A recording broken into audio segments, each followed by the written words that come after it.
তামুলপুৰৰ আঙাৰকাটাৰ লক্ষ্মীনাৰায়ণপুৰত বন বিভাগৰ বিৰুদ্ধে উত্তাল প্ৰতিবাদ ৰাইজৰ। বন মন্ত্ৰীৰ প্ৰতিকৃতি দাহ কৰিলে প্ৰতিবাদী ৰাইজে। হাতীৰ আক্ৰমণৰ পৰা নিৰাপত্তা বিচাৰি এই প্ৰতিবাদ। বন বিভাগ মুৰ্দাবাদ, বন মন্ত্ৰী মুৰ্দাবাদ, বিটিআৰ প্ৰশাসন মুৰ্দাবাদ, বিটিআৰ বন বিভাগৰ EM ৰঞ্জিত বসুমতাৰী মুৰ্দাবাদ, অসম চৰকাৰ হাই হাই, বন বিভাগ হাই হাই আদি শ্লোগান দি উত্তাল কৰি তোলে প্ৰতিবাদস্থলী। হাতীৰ পৰা নিৰাপত্তা বিচাৰি ভাৰত ভূটান সীমান্তত হাতীৰ কৰিডৰ মুকলি কৰা, পতঞ্জলিৰ অবৈধ শ্বৰ্ট লাইন বন্ধ কৰা, ফেন্সিং মুকলি কৰা, অবৈধ চাহ বাগিচা বন্ধ কৰিবলৈ চৰকাৰক আহ্বান জনায় প্ৰতিবাদীসকলে। উল্লেখযোগ্য যে তামুলপুৰৰ আঙাৰকাটা লক্ষ্মীনাৰায়ণপুৰত নিশা হাতী প্ৰৱেশ কৰি 15টা পৰিয়ালৰ ঘৰ বাৰী ধ্বংস কৰাৰ লগতে তামোল বাৰীৰ ব্যাপক ক্ষতি সাধন কৰে। ইপিনে প্ৰতিবাদস্থলীত তামুলপুৰৰ বিধায়ক জলেন দৈমাৰী উপস্থিত হৈ ৰাইজৰ সৈতে মত বিনিময় কৰি ক্ষতিগ্ৰস্ত লোকসকলক সহায় কৰাৰ আশ্বাস প্ৰদান কৰে। আমি বন বিভাগৰ বিৰুদ্ধে বা বন মন্ত্ৰীৰ বিৰুদ্ধে আজি প্ৰতিবাদ কৰাৰ কাৰণেই হৈছে আমি দেখিব লৈছোঁ এই অঞ্চলত আঙাৰকাটা বৃহত্তৰ অঞ্চলত সদায়ে হাতী মানুহৰ সংঘাত চলি আহিছে, কিন্তু যোৱা ৰাতি বিশেষকৈ ইমান ক্ষতি সাধন কৰিছে মানে 20-25টা পৰিয়ালৰ বাস গৃহ সম্পূৰ্ণৰূপে মানে বিধ্বস্ত ক্ষতি সাধন কৰিছে। লগতে ঘৰত যি যাৱতীয় বস্তু আছে গোটেইখিনি ভাঙি চুৰমাৰ কৰিছে। টিভি ভাঙিছে, বাইক ভাঙিছে, চাইকেল ভাঙিছে আৰু ঘৰত থকা ধান সামগ্ৰী বা খোৱা বাচন বৰ্তন সম্পূৰ্ণ ধ্বংস কৰিছে। সেই ক্ষেত্ৰত আমি আজি প্ৰতিবাদ কৰিছোঁ যে বন বিষয়াসকল আছে, যে বন বিভাগ বোলে এটা বস্তু আছে, অকৰ্মান্য বিভাগ, কোনো গুৰুত্বহীন এই বিভাগটো কোনো দায়িত্ব নাই। ইয়াত বন বিষয়া যদি কৰ্মী নিয়োগ কৰিছে 3-4জন আছে, তেওঁৰ লগত হাতী খেদাৰ কোনো সামগ্ৰী নাই। তো আমি ধিক্কাৰ দিছোঁ এই চৰকাৰখনক যে এই যে আমাক লৈ হেঙেজালি খেলি আছে, এয়া বন্ধ হ'ব লাগে। হাতীৰ মানুহৰ সংঘাত মানে দিনে নিশাই বাঢ়ি আছে। এই সন্ধিয়া হোৱাৰ লগে লগে এই নিৰ্দাহৰণ হৈছে এই অঞ্চলৰ ৰাইজে। তো আমি কিমান আৰু সংঘাত ভুগিম, কিমান সংঘাত ভুগিম সাধাৰণ ৰাইজে। তো আমি মানুহ কেইবাদিন আগতে ইয়াত মানুহ এজন মৰিছে, আৰু এই যোৱাকালিতো অলৰেডি মানুহ অলপৰ পৰা বাচিলে। এটা সৰু বাচ্চা আছিল, এমাহ হোৱা নাই, কোলাত এই কেঁচুৱাটো লৈ কিবা কৰি মানে বাচিব হৈছে। অকমৰ কাৰণে মৃত্যুবৰণ কৰে নাই। কেইবাটা পৰিয়ালৰ মানুহ মানে অলপৰ কাৰণে বাচিছে। ৰাতিৰ ভিতৰত মানে আক্ৰমণ সন্ত্ৰাসবাদী যেনেকুৱা আক্ৰমণ তেনেকৈ হাতীয়ে চাৰিওফালে আগুৰি ধৰিছে। এই ঘৰৰ মানুহবোৰে কিবা কেনেকৈ বাচিল মানে ভগৱানে ৰক্ষা কৰিছে যেন আমি অনুভৱ কৰিছোঁ।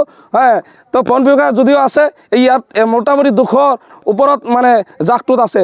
4-5-6টা ভাগ হৈ হাতীবিলাকে আক্ৰমণ চলায় ৰাতি। তো বন বিভাগ এটা 3-4জন এটা দল পঠিয়াই, এতিয়া কোনো কামেই নাই, ইহঁতে ৰক্ষণাবেক্ষণ দিবনে, হাতীও খেদাব নোৱাৰে।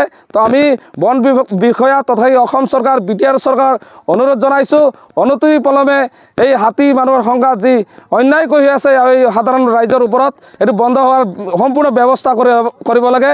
লগতে আমি চৰকাৰক দাবী জনাওঁ, বন বিষয়াক দাবী জনাওক, আমাৰ এই ভূটান পাহাৰীয়া অঞ্চলত যিটো অবৈধভাৱে চাহ বাগান কৰিছে, পিকনিক স্পট দিনে দিনে বঢ়াই আছে, এইবিলাক বন্ধ কৰিব লাগে। এই পিকনিক স্পট, এই স্থলীত হাতীৰ বাসস্থলী আছিল, তাত হাতীয়ে তাৰ জাগা লৈছিল, জিৰণিৰ জাগা আছিল, এইবিলাক যাতে পিকনিক স্পট আৰু অবৈধভাৱে এই চাহ বাগান, এইকাৰণে তাত থাকিব নোৱাৰে। বিশেষকৈ আমাৰ ইয়াতে নিচেই ওচৰত এটা পতঞ্জলি আছে। এই পতঞ্জলি এই জাগাখিনিতে হাতীয়ে বাচ্চা পোৱালি দিছিল, পোৱালি জন্ম দিছিল, আৰু তাত মানে থাকাৰ জেগাটো আছিল দিনত বা ৰাতিও তাত থাকি গছ লতা পাই খাই আছিল। কিন্তু পতঞ্জলি হোৱাৰ পিছৰ পৰাই তাত এই মানুহখিনি এই হাতীয়ে তাত যাব নোৱাৰে, আৰু শ্বৰ্ট লাইন লগাই দিছে। শ্বৰ্ট লাইনৰ পৰিপ্ৰেক্ষিতত এই হাতীসমূহ এই গাঁৱত সোমাই ঘৰ বাৰী ভাঙিছে, তহিলং কৰিছে।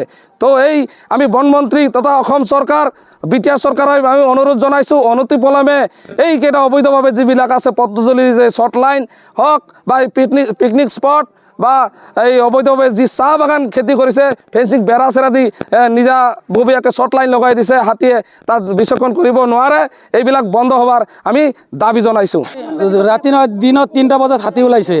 হাতী ওলোৱাৰ লগে লগে পতঞ্জলিৰ শ্বৰ্ট লাইনৰ ওচৰত গৈছে, সিহঁতে বম চম মাৰি ফালে ঘূৰাই দিলাক আমাৰ গাঁৱৰ ফালে ঘূৰাই দিয়াৰ লগে লগে ৰাতি পূৰা উৎপাত, দুনিয়াৰ ঘৰ চৰ ভাঙি ফেলে চুৰ মাৰ কৰি দিছে। এইগিলা চৰকাৰে আমাৰ ক্ষতিপূৰণ দিব লাগিব। আৰু যি ফৰেষ্টৰ পঠাইছে, সিহঁতৰ গুলি নাই, একো নাই, বম চম একো নাই, সিহঁতে খেদবাই নোৱাৰে হাতী। সেইকাৰণে আমাৰ ইমান অত্যাচাৰ হৈ আছে। ফৰেষ্টে এনেকুৱা ভাল প্ৰশাসন পঠাই দিব লাগে, সেইকাৰণে ভাল হলাক হয়। নহ'লে ফৰেষ্টৰ কাৰণে আমাৰ ইমান ঘৰ বাৰী ভাঙি চুৰ মাৰ হৈ গৈছে। সেই চৰকাৰে আমাৰ এই যিকেইটা ঘৰ বাৰী ভাঙিছে সিহঁতৰ চব ক্ষতিপূৰণ দিব লাগিব আৰু পতঞ্জলিৰ হাতী যোৱা ওলোৱা ৰাস্তাটো ইয়াতো ওলাই দিব লাগিব।